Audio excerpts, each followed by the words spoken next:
नियम से कर्म करने वाले के ही हृदय में भाव जागृत होता है। भाव कोई बाजार में नहीं मिलता, कोई खेती में नहीं पैदा होता। जब हम नेम से कार्य करते हैं, शास्त्र नियम उसे कहते हैं, शास्त्र प्रमाणित। अपनी बात नहीं कि हमारा ये नियम है। तस्मात् शास्त्रम प्रमाणम ते कार्याकार्यो व्यवस्थितो। क्या कार्य है और क्या अकार्य है, इसका प्रमाण शास्त्र से, संत गुरुजनों के द्वारा दिया हुआ नियम वही प्रेम प्रकट करता है। प्रेम भाव है। अगर भाव आ गया तो प्रभु मिल गए। भाव भगवत साक्षात्कार कराता है। देखो ना, दास्य भाव, सख्य भाव, ये भावित है ना। सहचरी भाव, गोपी भाव, वात्सल्य भाव, ये भावित है ना। मतलब भाव उपासना का फल है। पर हमारा नेम वो शास्त्र सम्मत होना चाहिए, गुरु प्रदत्त होना चाहिए। जो भी व्यवहार कर रहे हो वो शास्त्र सम्मत होना चाहिए। वो नेम भाव प्रकट कर देगा। फिर जब भाव आ जाता है तो नेम का अस्तित्व नहीं रहता, वो नेम भाव में समा जाता है।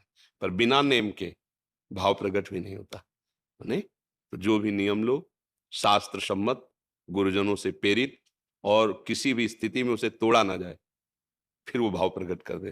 और जब भाव आ जाता है तो जैसे बाढ़ आ जाती है ना, फिर उसके लिए कोई कानून नहीं। बाढ़ के लिए, बाढ़ के लिए कोई जो सरिता सावन जल उमगत, सन्मुख सिंधु सिधार है। अब उसको कोई रोक नहीं सकता। वो हर बांध को तोड़ करके समुद्र से मिलने के लिए जा रही। नदी जब सावन में बाढ़ आती है तब वो कोई मर्यादा किसी की नहीं रखती। बांध की, मेड़ की, सब फोड़ के जा प्रीतम के मिलने के लिए भाग पड़ती समुद्र में जाने के लिए। ऐसे ही जब भाव प्रकट होता है तब सारे नेम पूर्ण हो गए, क्योंकि उनकी भाव तक ही, जैसे नाव की आवश्यकता नदी तक ही होती है, ऐसे नेम की आवश्यकता भाव तक होती है। अब भाव में आ गया, अब वो दूसरी दशा। अब उसके ऊपर नियम नहीं लगाया जा सकता। अब उसके ऊपर नियम की जांच नहीं की जा सकती कि इसका ये नियम है, ऐसा करना चाहिए, ऐसा।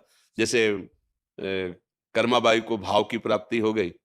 अब वो विचार कर रहे हैं कि लालजू को, जगन्नाथ जी को तो शयन करा दिया जाता है, रात्रि में भूखे रहते होंगे, सुबह तड़के भूख लगती होगी, तो 3 बजे कौन भोग लगाता होगा। तो 3 बजे हम बुलाते हैं भोग के लिए। उठी, सीधे खिचड़ी अमनिया की बनाई और बुलाया। आ गए ठाकुर जी, गोद में बैठा पा रहे। ये भाव है। अब एक दिन एक संत ने देख लिया कि वो सूर्योदय के बाद स्नान करने, तो उनका, भाई जी हमने तो सुना है बहुत भगत हो, ये स्नान का टाइम है। तो उन्होंने अपने भाव की बात बता दी संत ने। अब वो नियम वाले थे, तो उनका ये तो बहुत बड़ा अपराध कर रहे हैं आप, बिना शौच स्नान किए पवित्र हुए ठाकुर जी को भोग बना उपवास, ये तो अपराध है। नियम में है अपराध, ऐसा नहीं कर सकते। अब वो भाव को प्राप्त है, उनको तो पता नहीं।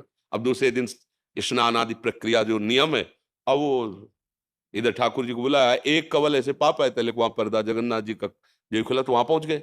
तो खिचड़ी लगी हुई थी मुख में। तो पार्षदों ने कहा जय जय, भोग तो अभी पधराया नहीं। तब ठाकुर जी स्वयं बोले कि कर्माबाई से बोल दो जाकर के कि ये नियम के चक्कर में ना पड़े। उनका जो भाव है वो मुझे प्यार है। नेम का फल भाव है। अब पीछे मत लौटो, आगे बढ़ो। तुम जैसे हमें पवाती हो वैसे ही पवाओ, हमें उस समय तुम्हारे स्नान की आवश्यकता नहीं, क्योंकि पवित्रता ही तो चाहिए ना। और भाव पवित्र हो गया तो सबसे बड़ी बात ये है। आप समझ पा रहे हैं। पहला स्टेप नियम, हाँ, फिर सेकंड स्टेप। हाँ। और वो नियम बड़ी दृढ़ता पूर्वक, वो नियम ऐसा ना हो कि आज हमें अमुक जगह जाना है, आज तो नहीं हो पाएगा। ऐसा जो नियम है उसे प्राणपण से निभाना, फिर प्रेम प्रकट हो जाता है।